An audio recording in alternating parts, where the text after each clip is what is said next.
Ignition sequence start. 6, 5, 4, 3, 2, 1, 0. Liftoff. We have a liftoff.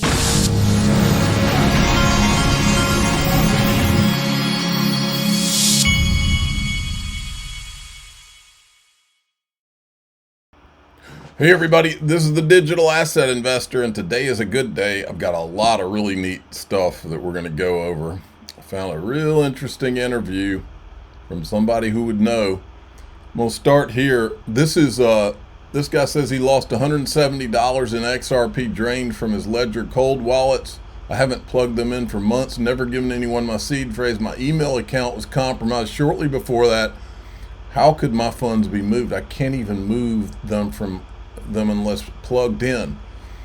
Folks, I got done with all that stuff a long time ago. That's one of the reasons I partnered with iTrustCapital. These guys came up with their closed loop system, which cuts all these bad guys out, in my opinion. Only crypto and dollars in, but only dollars out. These guys, I sleep about as good as you can sleep now, and it took a decade for me to find someone who had this institutional grade custody in a system where I didn't have to worry anymore, and I don't. If you want to stop worrying, go to iTrustCapital.com/XRP Army. You can open an IRA or a premium custody account, which you can send your XRP directly into, which is what I did. There's a promo code on my page here. You can get a $100 funding bonus. It's iTrustCapital.com/XRP Army. That's the link. We're back up to 290. The markets had been pulling back a little bit.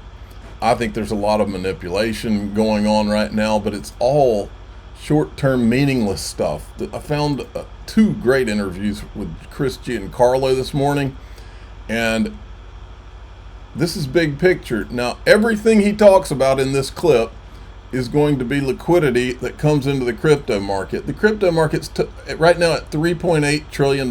Just ask yourself while he's talking, how many trillions of dollars does this describe? Because it will all be tokenized and it will all be in the crypto market. I'll predict here right on your show, Zach, that by this time 10 years from now, 2035, if not sooner, there will not be a securities offering, debt, equity, municipal, government securities that are not tokenized and on-chain. And there'll be two reasons for that. One is because the demand will be from investors that want the ability to have direct access to their things of value, want to be able to collateralize their things of value, want to be able to invest in their things of value. But it'll also be supply-driven. Issuers will finally be able to know who their investors are. Companies will be able to have direct privity with every one of their investors rather than going through proxy services and securities houses that then interface.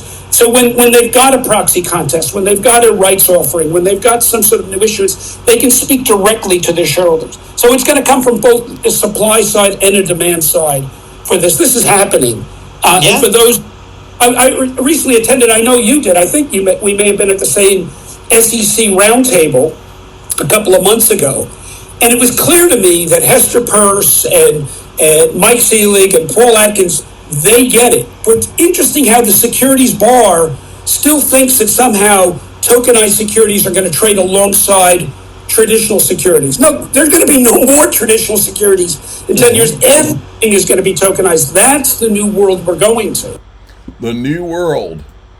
Look, CME Group, our crypto future suite just surpassed 30 billion in notional open interest for the first time ever. Our Sol and XRP futures, along with ETH options, crossed 1 billion in OI. With XRP being the fastest ever contract to do so, hitting the mark in just over 3 months, this is a huge sign of market maturity. What it is a huge sign that the demand for XRP is going to outdo Bitcoin and all that. The real demand already does, in my opinion. Just look at the performance for the year versus Bitcoin.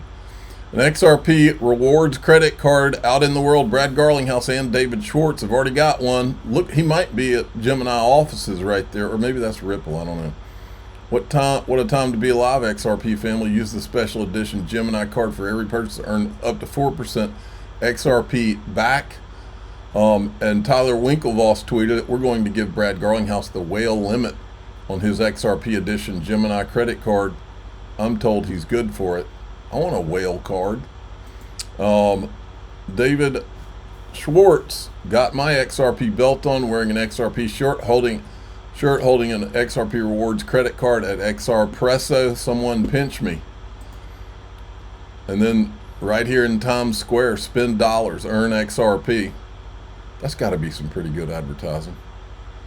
And look at this from Coin Bureau. XRP credit card hype is here. You got to call it hype since it's XRP if you're Coin Bureau. Gemini just overtook Coinbase in the App Store after launching an XRP credit card. You think, folks, do you think BlackRock and all these guys, they see this announcement from the CME and then they see stuff like this? Oh, we're not going to do an XRP ETF. Come on, folks. The demand's greater for XRP than all this stuff. They've tried to hold it down for all these years. Now, and then Ripple was talking about the Gemini credit card. This guy says, RLUSD withdrawals to XRPL enabled. Need more on-ramps for RLUSD on XRPL desperately. Gemini says, we're working on it. Now, this is the stablecoin wars, folks. Trump's family now with their own stablecoin and USD1. The idea of people using various different stablecoins, whether it's USDC, USD1, Tether, if that starts to kind of weirdly, by the way, Wyoming now launching their own stablecoin too, if that starts to weirdly divide us as a society, as Americans potentially, if we're using branded dollars in a way. Yeah, it's funny. In 2020, I wrote a law review piece arguing that XRP was not a security. It was purely a legal analysis. I wasn't there champion, one L1 over another. I was purely stating a legal view. And it's amazing how I suddenly became a champion to one group of supporters, the XRP army, and became an apostat to supporters of other L1s. I'm from the New York area.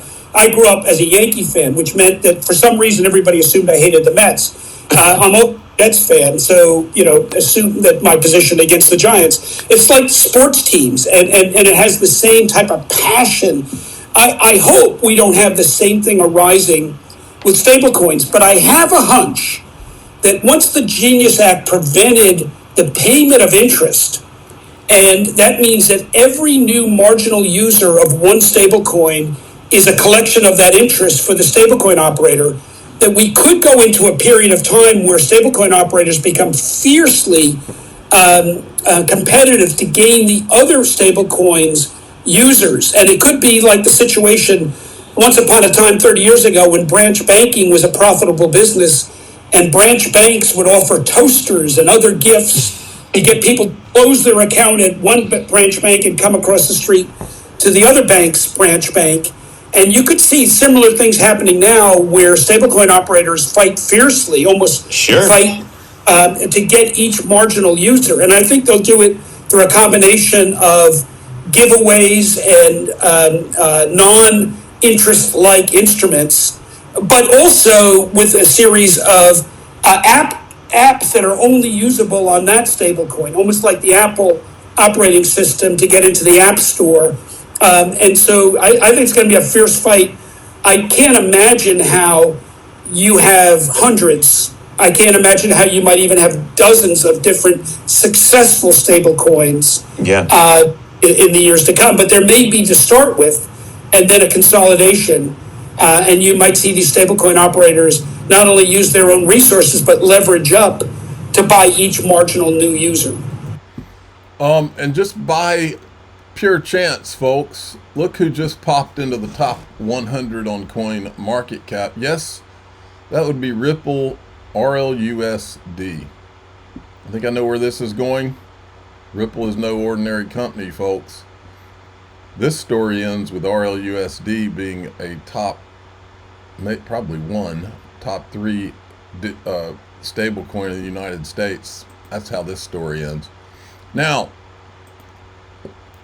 this is about the U.S. government's the digital asset stockpile. folks, we're talking, I mean, he's talking about price controls, but how far away from that is price sets, price floors? Not far. And in the United States, we stockpile oil because, as we saw in the 1970s, when people can't put gas in their car, they get pretty upset. So for internal domestic politics. But we do it for another reason that people don't think about as much. We do that defensively, or maybe offensively, to control global prices. The dollar is tied to the price of oil in global markets, and one of the reasons the United States stockpiles and reserves petroleum is not just so that we have it in a crisis to put in our cars, but so we can affect the global price.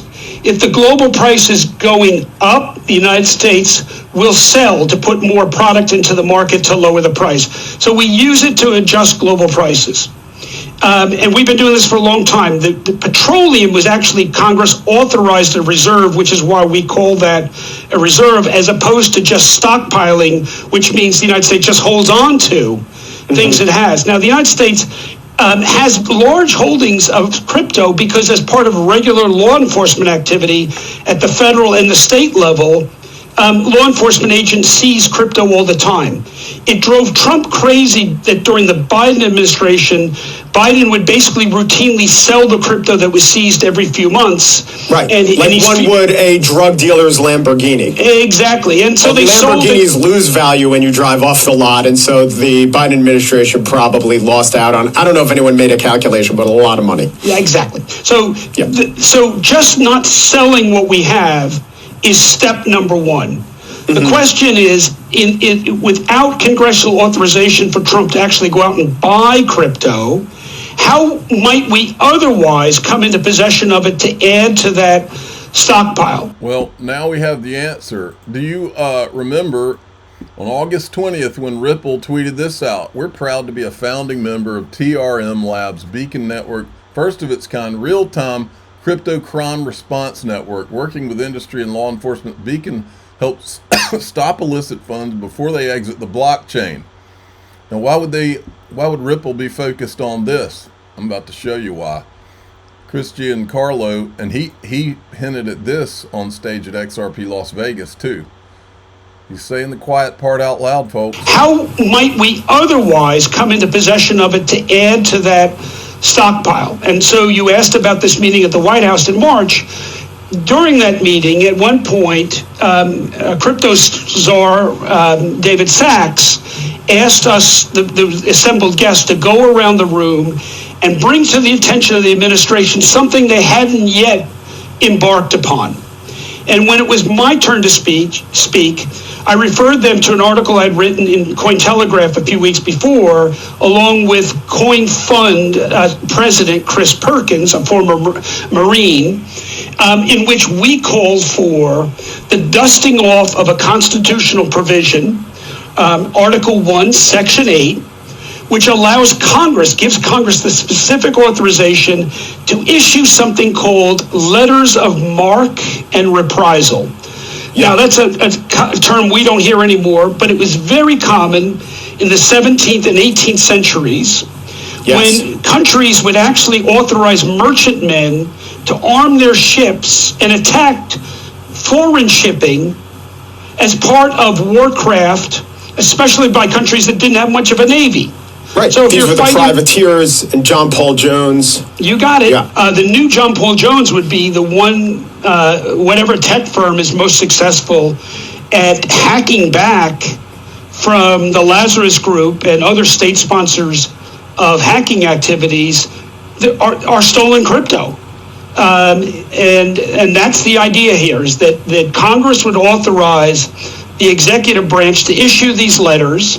I've been privately advocating that we create a competition, that firms that would qualify for these letters have to demonstrate, first of all, existing capacity, computing capacity, hacking capacity to do it, and that we would authorize multiple firms with this capacity. We would set a set of specifications they would meet, and then there'd be competition to hack back. We would specifically designate who they were going after, so that it doesn't become something that people can use to harm their enemies. They would only be able to harm our national enemies, which we would define. And then who would emerge would be the most swashbuckling buccaneers of the 21st century cyberspace. Like Ripple Buccaneers, TRM Labs Buccaneers. So and they'd probably get a small cut of it, just like whistleblowers. Yeah, get a cut of the economic activity when get a cut of the booty. They do blow the whistle. That's not unprecedented. And some portion of it should go back to the people who lost it. So it shouldn't. The proceeds shouldn't all go to the government. It should be some three-way split. Makes you wonder about that pirate logo that's been going on for so long. David Schwartz dressing up as a pirate.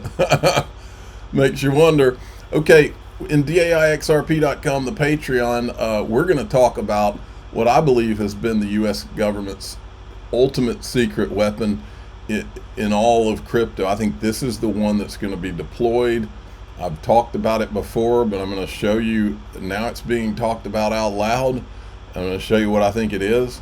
You can join through YouTube if you'd like to click the join button below any of these YouTube videos. You can also hit subscribe through X. I'm the digital asset investor. I'm not an investment advisor. This is for entertainment purposes only. Please subscribe, hit the like button, tell your friends and family. Away we go.